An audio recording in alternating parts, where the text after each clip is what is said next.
Hi there. This is Lee. Oh my God, it's me again.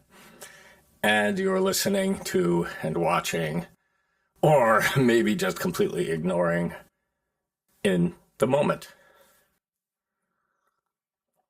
a series of comments about life, the Gurdjieff work, and many other things.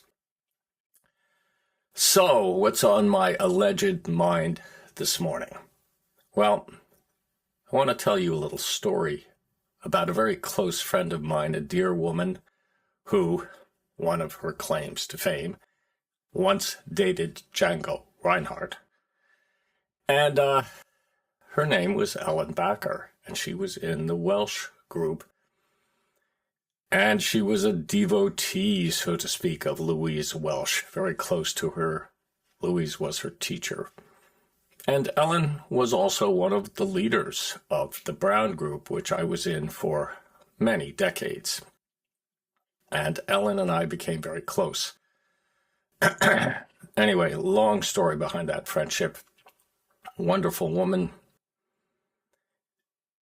But what I want to get to today is that Ellen spent probably 15 or 20 years in the Brown Group, coming to the group and always quoting other people.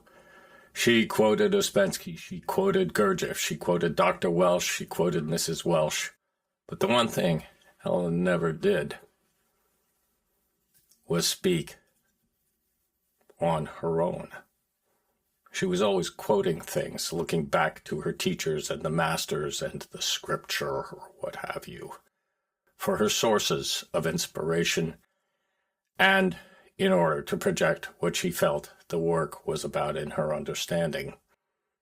And then one day, well, I'm lying because it was an evening, we met in the evenings, but one evening, Ellen came to the group and spoke from where Ellen was.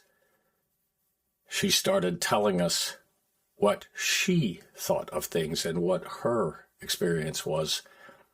And from that day on, she stopped quoting all of the masters and citing the books and the teachings and what had gone before, and she spoke about who Ellen was and what she had experienced. And it was miraculous. She had changed.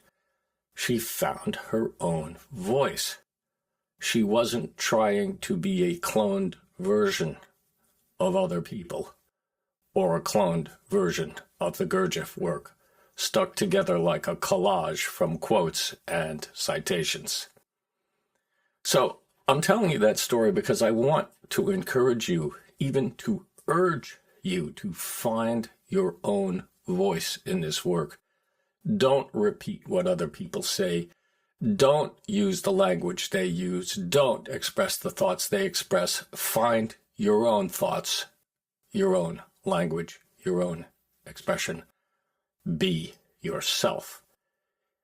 It is essential for each person in this work that they find their own voice rather than leaning on the cane of work that other people did to support you.